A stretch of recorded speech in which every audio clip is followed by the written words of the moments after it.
One other interesting example where we can make use of asynchronous clocks has to do with the perspective of different observers regarding the temporal order of events. Which events happen first, which events happen second. So let's look at an example. Imagine that we have two firecrackers, and we're told that they are set off 30 feet apart.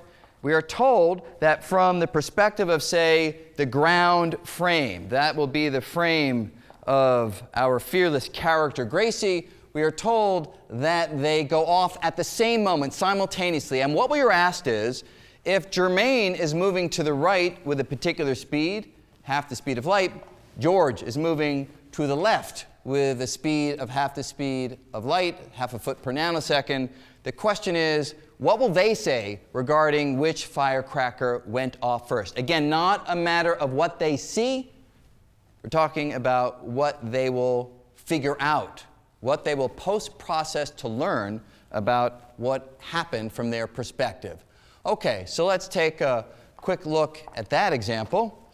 And let me make sure I've got the data of this example straight. So here we have our two firecrackers. And let's write down the data associated with this little scenario.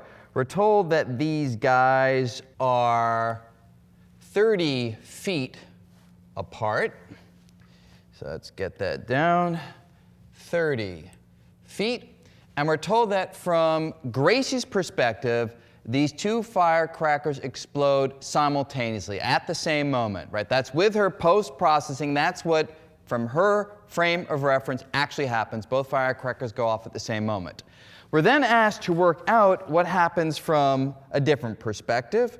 So we bring another character, Germain, into the story. And we're told that Germain is moving relative to Gracie, and we're told that her speed is equal to a half a foot, 0.5 feet per nanosecond, which in our approximation that we like to use of the speed of light being 1 foot per nanosecond, this is 0.5 c. And we're told that her motion is that-a-way, to my right, looking at the picture here. So let's put that into the picture as well. So this motion is heading off that way. Okay, that's all we need, right? So from Germain's perspective, right, Germain says, I am standing still and the rest of the world is rushing by me, which in this case would mean the rest of the world is rushing this way, right? She's headed off that way from Gracie's perspective. From Germain's perspective, everything is heading that-a-way. Now that's important because what we have seen is that clocks which are in that direction, in the direction of motion, lag behind. And that's all we need to do to figure out from Germain's perspective which firecracker goes off first. So let's label these guys so we can know which firecrackers we are talking about. What should we call these events? Well, let's call this event A. Let's call this one over here event B. And from Germain's perspective, clocks in this direction are lagging behind, which means that firecracker goes off first. That firecracker on the left, A, goes off second. So Germain concludes that B goes off first, then A. That's the temporal order that Germain concludes. In fact, we can go a little further. We can actually work out the time difference from Germain's perspective between when the firecrackers go off.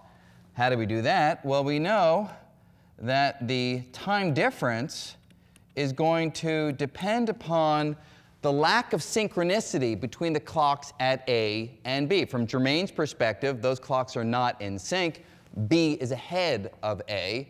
How far ahead is it? Well, we have our nice little formula for that. So the lack of synchronicity between the clocks is gotten by taking the velocity of the frame of reference times the distance between the clocks, delta x prime, in the frame that's moving, divided by c squared.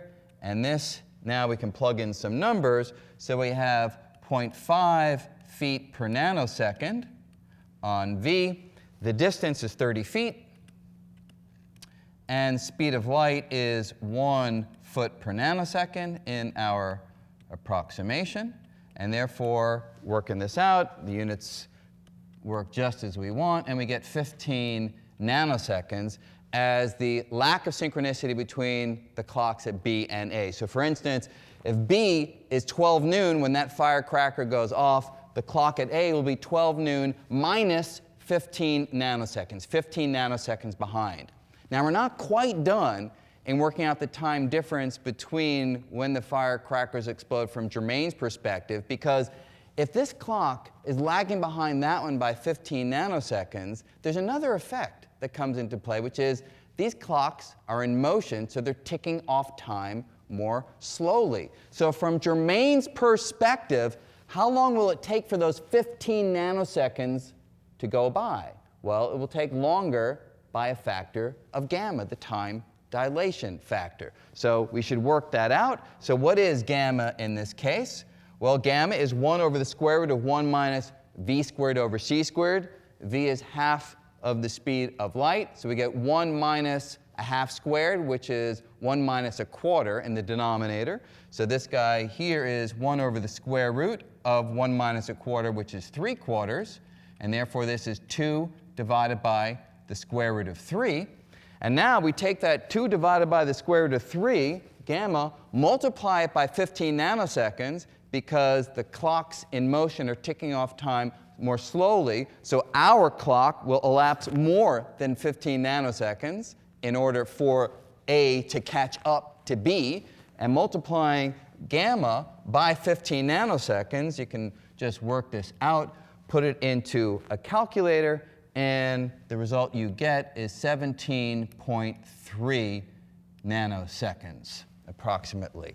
So that is the time difference, according to Germain, between when A and B explode. Good.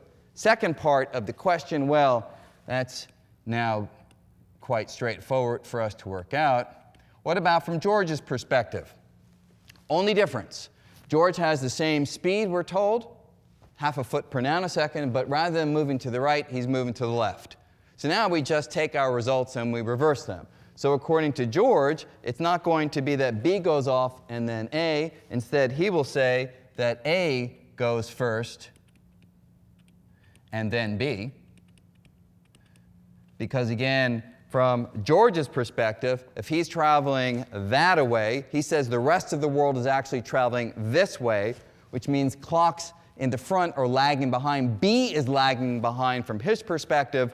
And then the exact same calculation tells us that the time difference between these is the same, 17.3 nanoseconds. And again, it's good just to compare this with where we started. We said that according to Gracie, these two firecrackers explode at the same time.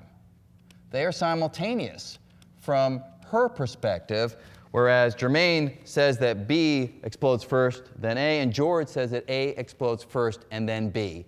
And let me emphasize, this is not some kind of optical illusion. This is not an issue of human perception. Each of these individuals is correctly calculating the reality of what happens from their perspective.